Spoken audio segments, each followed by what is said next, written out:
എല്ലാവർക്കും ഉറുദുവിൻ്റെ മറ്റൊരു ക്ലാസ്സിലേക്ക് സ്വാഗതം. ഇന്ന് നാം മേരാ ഘർ എന്നുള്ള പാഠഭാഗത്തിലെ വർക്കുകളാണ് ചെയ്യുന്നത്.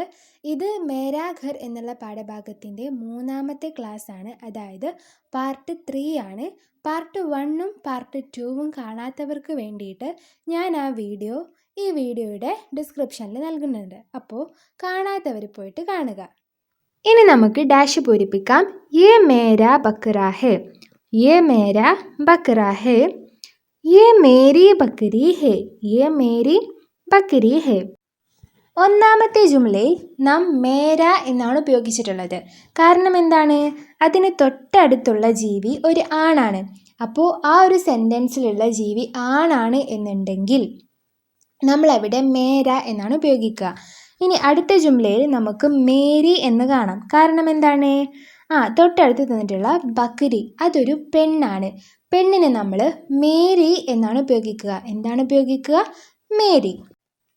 മേര, മേരി എന്നീ 2 വാക്യങ്ങൾ ആണിനാണോ പെണ്ണിനാണോ ഉപയോഗിക്കുക എന്നത് സിമ്പിളായിട്ട് മനസ്സിലാക്കാൻ വേണ്ടിയിട്ട് ഞാനൊരു ട്രിക്ക് പറഞ്ഞു തരാം.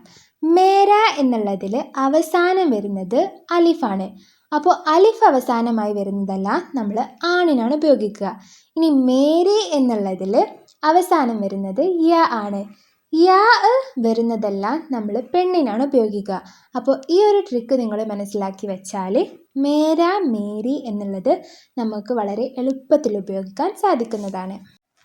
യേ മേര മുർആ ഹേ, യേ മേര മുർആ ഹേ. നിങ്ങൾക്കിവിടെ മുർആ എന്ന് കാണാം. മുർആ എന്നുള്ള വാക്യത്തിൻ്റെ അവസാനത്തെ അക്ഷരം അലിഫാണ്. അപ്പോൾ അലിഫ് അവസാനമായിട്ട് വന്നാൽ അതൊരു ആണാണെന്ന് മനസ്സിലാക്കാം. മുർആ എന്നുള്ളതിൻ്റെ അർത്ഥം പൂവങ്കോയിയാണ്. യേ മേര മുർആ ഹേ, ഇത് എൻ്റെ പൂവങ്കോയിയാണ്. ഇവിടെ നമ്മൾ മേര എന്നാണ് ഉപയോഗിച്ചത്. കാരണം എന്താണ്? മുർആ ഒരു ആണാണ്. അതുകൊണ്ട് തന്നെ നമ്മൾ മേര എന്ന് ഉപയോഗിക്കുന്നു. രണ്ടാമത്തേത് യേ മേരി മുർഇ ഹേ, യേ മേരി മുർഇ ഹേ. ഇവിടെ നിങ്ങൾക്ക് മുർഇ എന്ന് കാണാം. മുർഇ എന്നുള്ളതിൽ അവസാനത്തെ അക്ഷരം യ ആണ്. അതുകൊണ്ട് തന്നെ ഇതൊരു പെണ്ണാണെന്ന് നമുക്ക് മനസ്സിലാക്കാം. മുർഇ എന്ന് പറഞ്ഞാൽ പെടക്കോയിയാണ്. യേ മേരി മുർഇ ഹേ, ഇത് എൻ്റെ പെടക്കോയിയാണ്. ഇവിടെ നമ്മൾ മേരി എന്ന് ഉപയോഗിച്ചിരിക്കുന്നു. കാരണം എന്താണ്? മുർഇ ഒരു പെണ്ണാണ്. അതുകൊണ്ട് തന്നെ നമ്മൾ മേരി എന്നാണ് ഉപയോഗിക്കുക. യേ മേര ബൈൽ ഹേ, യേ മേര ബൈൽ ഹേ. ഇവിടെ നിങ്ങൾക്ക് ബൈൽ എന്ന് കാണാം. ബൈലിൻ്റെ അവസാനത്തെ അക്ഷരം അലിഫുമല്ല യാവുമല്ല. അതുകൊണ്ട് നമുക്കിതൊരു പെണ്ണാണോ അല്ലെങ്കിൽ ആണാണോ എന്ന് മനസ്സിലാക്കാൻ സാധിക്കുന്നില്ല. പക്ഷേ പേടിക്കേണ്ട, ചില വാക്കുകൾ ഇതുപോലെയും വരാറുണ്ട്. അപ്പോൾ ഇവിടെ ബൈൽ ഒരു ആണാണ്. ബൈൽ എന്ന് പറഞ്ഞാൽ കാള. യേ മേര ബൈൽ ഹേ, ഇത് എൻ്റെ കാളയാണ്. ഇവിടെ നമുക്ക് മേര എന്ന് കാണാം. കാരണം എന്താണ്? ബൈൽ ഒരു ആണാണ്. അതുകൊണ്ട് തന്നെ നമ്മളിവിടെ മേര എന്ന് ഉപയോഗിച്ചിരിക്കുന്നു. അടുത്ത ജുംലയാണ് യേ മേരി ഗായേ ഹേ, യേ മേരി ഗായേ ഹേ. ഇവിടെ ഗായേ എന്ന് കാണാം. ഗായേ എന്നുള്ളതിൻ്റെ അവസാനത്തെ അക്ഷരം യ ആണ്. അതുകൊണ്ട് തന്നെ ഇതൊരു പെണ്ണാണ്. ഇത് പെണ്ണായതുകൊണ്ട് നമ്മളിവിടെ മേരി എന്ന് ഉപയോഗിച്ചിരിക്കുന്നു. രംഗ് ഭരിയെ, പഠിയെ ഓർ ലിഖിയെ, നിറം നൽകൂ, എന്നിട്ട് വായിക്കൂ, അതിനുശേഷം എഴുതൂ. ആദ്യം നമ്മൾ ഈ ചിത്രങ്ങൾക്കെല്ലാം നിറം നൽകണം. അതിനുശേഷം ഈ ചിത്രങ്ങളുടെ പേരുകളെല്ലാം വായിക്കണം. പിന്നെ നമ്മൾ ജുംല ഉണ്ടാക്കി എഴുതണം. അപ്പോൾ ഒന്നാമത്തെ ചിത്രത്തിൽ നമുക്കിവിടെ ഷൂ കാണാം. ഷൂവിന് ജൂത്ത എന്നാണ് പറയുക. എന്താണ് പറയുക? ജൂത്ത. രണ്ടാമത്തെ ചിത്രത്തിൽ ജഗ് കാണാം. ജഗ്ഗിന് ഉറുദുവിൽ ജഗ് എന്ന് തന്നെയാണ് പറയുന്നത്. മൂന്നാമത്തെ ചിത്രത്തിൽ ചാവി കാണാം. ചാവിക്ക് ചാപ്പി എന്ന് പറയുന്നു. എന്ത് പറയുന്നു? ചാപ്പി. ഇനി നമുക്ക് ജുംല ഉണ്ടാക്കാം. ഒന്നാമത്തെ ചിത്രത്തിൽ നമ്മൾ കണ്ടത് ജൂത്ത ആണ്. എന്താണ് കണ്ടത്? ജൂത്ത, ഷൂവ്. അപ്പോൾ നമുക്ക് ജുംല ഉണ്ടാക്കിയാലോ? യേ ജൂത്ത ഹേ, യേ ജൂത്ത ഹേ, ഇത് ഷൂവാണ്. രണ്ടാമത്തെ ജുംലയോ? യേ ജഗ് ഹേ, യേ ജഗ് ഹേ, ഇത് ജഗ്ഗാണ്.